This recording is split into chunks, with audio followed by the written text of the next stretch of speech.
पृथ्वी की सतह के 70% से अधिक हिस्से को कवर करने वाले महासागर हमारे ग्रह पर सबसे कम समझी जाने वाली सीमाओं में से एक हैं।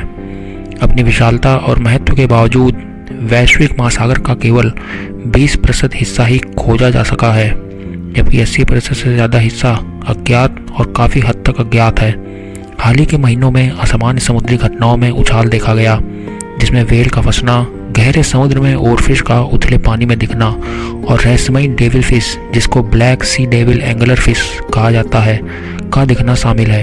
इन घटनाओं ने वैज्ञानिक जांच, सांस्कृतिक पौराणिक कथाओं और अस्तित्व संबंधी अटकलों पर वैश्विक चर्चाओं को बढ़ा दिया है। नमस्कार दोस्तों, आज के इस वीडियो में हम जानने का प्रयास करेंगे इन तीनों घटनाओं के बारे में। तो चलिए शुरू करते हैं। हाल ही में दुर्लभ ओरफिश, जिसे डूम्सडे फिश के नाम से जाना जाता है, के देखे जाने से सभी चर्चा में आ गए और उनके दिमाग में अटकलें लग रही हैं। गहरे समुद्र में रहने वाला यह जीव, जिसका शरीर लंबा, रिबन जैसा और चमकीले चांदी के रंग का होता है, मैक्सिको के बाजा कैलिफोर्निया तट के पास देखा गया, जिससे सोशल मीडिया पर हलचल को बढ़ावा दे दिया। सतह के पास ओरफिश की दुर्लभ उपस्थिति लंबे समय से भविष्य की संभावनाओं से जुड़ी हुई है। प्राकृतिक आपदाएं, खासतौर पर भूकंप और सुनामी, यह विश्वास जापानी लोक कथाओं में भी गहराई से निहित है और इसने कई लोगों को यह सोचने पर मजबूर कर दिया है कि क्या ये हालिया घटनाएं विनाश का संकेत हैं। किंवदंतियां क्या कहती हैं? जापानी लोक कथाओं में ओरफिश को रुयुगु नो तुसाई या समुद्र देवता का महल दूत का उपनाम दिया गया है। यह मिथक 17वीं शताब्दी से चला आ रहा है और कहा जाता है कि ओरफिश का सतह पर आना भविष्य में होने वाली प्राकृतिक घटनाओं या आपदाओं का संकेत है। इन मिथक को 2011 में तब बहुत समर्थन मिला जब विनाशकारी तोहोकू भूकंप और सुनामी ने कुछ महीने पहले ही जापान के समुद्र तट पर कई ओरफिश बहकर आ गई थीं। इस विनाशकारी घटना की तीव्रता 9 मापी गई और इसने व्यापक विनाश और मौतें लाई थीं। इससे प्रलय के दिन ओरफिश की मान्यता और भी मजबूत हो गई। यद्यपि ओरफिश के देखे जाने और प्राकृतिक आपदाओं के बीच संबंध विवादास्पद है, फिर भी वैज्ञानिकों ने इस घटना के लिए कई सिद्धांत प्रस्तुत किए हैं। कुछ वैज्ञानिकों के अनुसार गहरे समुद्र में रहने वाली मछलियां, जैसे कि ओरफिश, पानी के अंदर भूकंपीय गतिविधि के प्रति अधिक संवेदनशील होती है, क्योंकि वे फॉल्ट लाइनों के पास रहती हैं।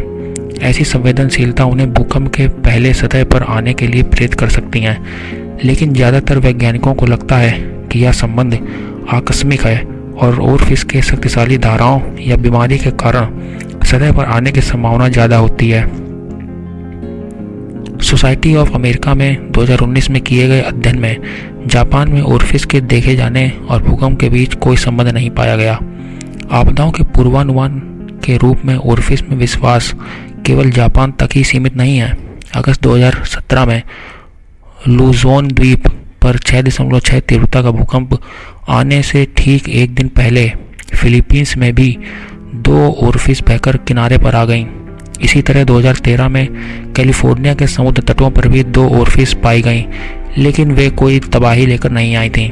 इन भयानक संयोगों के बावजूद ओरफिश के देखे जाने और प्राकृतिक आपदाओं के बीच सीधे संबंध का समर्थन करने के लिए कोई वैज्ञानिक प्रमाण नहीं है। हालांकि ओरफिश की दुर्लभ उपस्थिति मिथकों और अटकलों को हवा जरूर देती है, लेकिन विज्ञान ने अभी तक इन दृश्यों और प्राकृतिक आपदाओं के बीच किसी भी वास्तविक संबंध की कोई पुष्टि नहीं करी है। चाहे यह संयोग हो या कोई गहरा रहस्य, एक बात तो तय है, समुद्र में अभी भी कई रहस्य छिपे हुए हैं जिन्हें उजागर करना बाकी है। ब्लैक सी डेविल एंगलर फिश, जिसका वैज्ञानिक नाम मेलानोसेटस जॉनसन होता है, एक गहरे समुद्र की एंगलर फिश मिडनाइट रीजन 3000 से लेकर 4000 मीटर की गहराई में पाई जाती है। मादाओं के पास शिकार को आकर्षित करने के लिए बायोल्यूमिनेसेंट अट्रैक्शंस होते हैं, जबकि नर छोटे और परजीवी होते हैं। उनकी विचित्र उपस्थिति, सुई जैसे दांतों और एक अंधेरे में रहते हैं और एकमात्र प्रकाश बायोल्यूमिनेसेंस से आता है। मादा ब्लैक सी डेविल अपने सिर पर मछली पकड़ने वाली छड़ी जैसी संरचना के साथ शिकार को आकर्षित करती है, जिसकी नोक अंधेरे में रोशनी करती है। जैसा कि फाइंडिंग निमो में पिक्चर में दिखाया गया था। शिकार प्रकाश की ओर आकर्षित होते हैं और जब वे करीब आते हैं तो एंगलर फिश उन्हें खा सकती है। इस प्रजाति में मादा हम्बैक एंगलर फिश सबसे शक्तिशाली होती है, जो अपने नर समकक्षों की तुलना में बहुत बड़ी होती है। ऑस्ट्रेलियाई संग्रहालय के अनुसार वे 6 इंच तक बढ़ सकते हैं और नुकीले दांतों और बायोल्यूमिनेसेंट अट्रैक्शंस के साथ बड़े सिर के साथ अधिक प्रतिष्ठित रूप ले सकते हैं, जबकि नर केवल 1 इंच लंबे होते हैं और उनमें बायोल्यूमिनेसेंस नहीं पाया जाता है। शोधकर्ताओं को यकीन नहीं है कि इस मादा ने ऐसे प्रकाश से भरे उथले पानी में अपना रास्ता क्यों मोड़ लिया। उन्होंने कहा कि यह किसी बीमारी, ऊपर की हवा या शायद किसी शिकारी से भागने के कारण हो सकता है, लेकिन वे यह जानने के लिए अवलोकन आश्चर्यजनक था।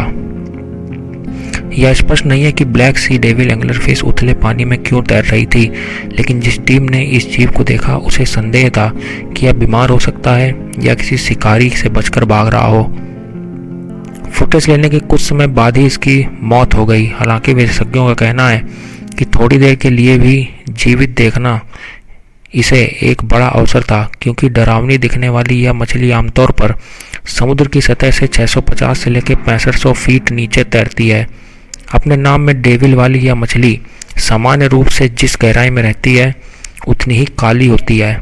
इसके दांत उस्तरे जैसे दिखते हैं। मादा ब्लैक सी डेविल अपने सिर पर मछली पकड़ने वाली छड़ी जैसी संरचना के साथ शिकार को आकर्षित करती है, जिसकी नोक अंधेरे में रोशनी करती है, जैसा कि डिज्नी फिल्म फाइंडिंग निमो में दिखाया गया है। शिकार प्रकाश की ओर आकर्षित होते हैं और ऐसा क्यों होता है? वेल का फंसना, जिसे बीचिंग भी कहते हैं, तब होता है जब वेल या डॉल्फिन जमीन पर आ जाती है। ऐसा तब हो सकता है जब वे बीमार, घायल या भ्रमित हों। वेल का फंसना एक ऐसी घटना है जिसमें वेल आमतौर पर समुद्र तट पर जमीन पर फंस जाती हैं। डॉल्फिन और पोर्पोइज जैसे अन्य जलीय जानवर भी समुद्र तट पर पाए जाते हैं। ज़्यादातर मामलों में एक ही जानवर फंसता है, लेकिन कभी कभी सामूहिक रूप से सैकड़ों समुद्री जानवर एक साथ फंस जाते हैं। ऑस्ट्रेलिया में वेल फंसना। अरस्तु के समय से ही वेल और डॉल्फिन के बड़े पैमाने पर फंसे रहने की घटनाएं होती रही हैं। उस समय उन्हें देवताओं का उपहार माना जाता था, क्योंकि फंसे हुए वेल डॉल्फिन भोजन और तेल का एक समृद्ध स्रोत थे। ऑस्ट्रेलिया के तस्मानिया में समुद्र तट पर 150 से ज़्यादा फॉल्स किलर वेल आकर फंस गईं,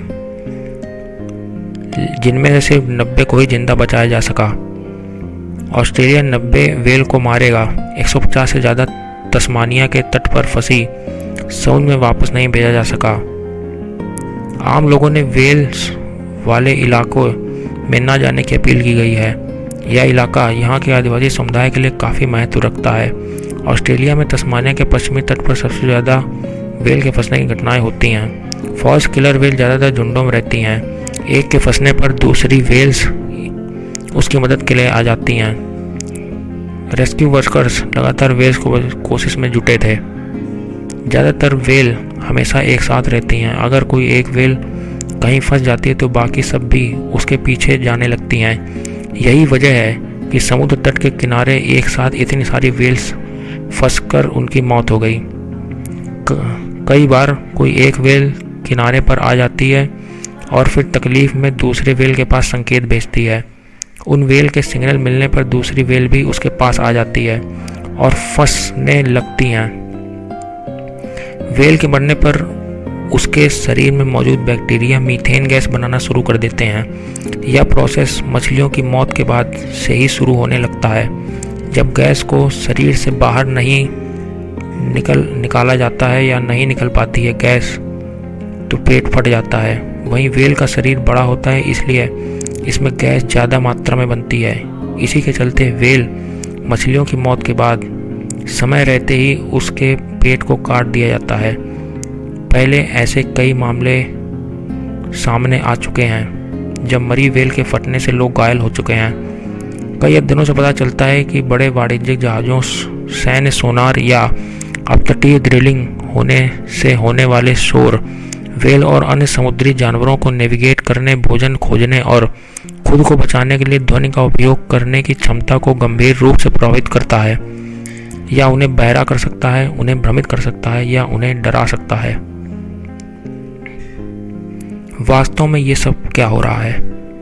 समुद्री जीव विज्ञानियों के अनुसार गहरे समुद्र में रहने वाले जीवों का सतह पर आना या वेल का फंस जाना अलौकिक चेतावनियों के बजाय पर्यावरणीय बदलावों से जुड़ा हुआ है। यहाँ प्रमुख वैज्ञानिक सिद्धांत इस प्रकार बताए गए हैं। जलवायु परिवर्तन और गर्म होते महासागर। महासागर ग्लोबल वार्मिंग से होने वाले अतिरिक्त गर्मी का 90% हिस्सा सोख लेते हैं, जिससे धाराओं में बदलाव होता है और गहरे समुद्र के क्षेत्रों में ऑक्सीजन का स्तर कम हो जाता है। कई प्रजातियां ऑक्सीजन और भोजन की तलाश में उथले ठंडे पानी की ओर पलायन कर सकती हैं। पानी के अंदर भूकंपीय गतिविधि। कुछ शोधकर्ताओं का सुझाव है कि भूकंपीय बदलावों के कारण गैस के बुलबुले इलेक्ट्रोस्टैटिक चार्ज या हाइड्रोजन पेरोक्साइड जैसे विषैले यौगिक निकाल सकते हैं, जो गहरे समुद्र में रहने वाले जीवों को उनके प्राकृतिक आवास से बाहर जाने पर मजबूर कर सकते हैं। एल नीनो और ला नीना प्रभाव। एल नीनो जैसे जलवायु चक्रों के कारण समुद्री धाराओं में परिवर्तन गहरे समुद्र के पारिस्थितिकी तंत्र को बाधित कर सकता है, समुद्री जीवन को भ्रमित कर सकता है तथा उन्हें अपने अपरिचित जल की ओर ढकेल सकता है। प्राकृतिक जीवन चक्र की घटनाएं। कुछ वैज्ञानिकों का तर्क है कि दुर्लभ गहरे समुद्र में फंसे होने की घटनाएं हमेशा से होती रही हैं, लेकिन आधुनिक प्रौद्योगिकी और सोशल मीडिया पर अब इन घटनाओं को अधिक दृश्यमान बनाया जा रहा है। कारण चाहे जो भी हो, एक बात तो स्पष्ट है, समुद्र में कुछ बहुत बड़ा परिवर्तन हो रहा है और हो सकता है कि ये जीव हमें बहुत देर होने से पहले की चेतावनी दे रहे हैं। फिर भी जैसे जैसे गहरे समुद्र में रहने वाले जीव उन जगहों पर दिखाई देते रहेंगे जहां उन्हें नहीं होना चाहिए, तो इस पर बहस जारी रहेगी। क्या यह किसी आसन्न आपदा का संकेत है, या क्या जलवायु परिवर्तन इन प्राचीन जीवों को अपरिचित और खतरनाक पानी में जाने के लिए मजबूर कर रहा है, या रहस्य बना हुआ है? लेकिन एक बात तो तय है, प्रकृति हमें कुछ बताने की कोशिश कर रही है। आपके इस बारे में क्या विचार हैं? कमेंट में ज़रूर बताइएगा। मिलते हैं अगले वीडियो में, तब तक के लिए धन्यवाद।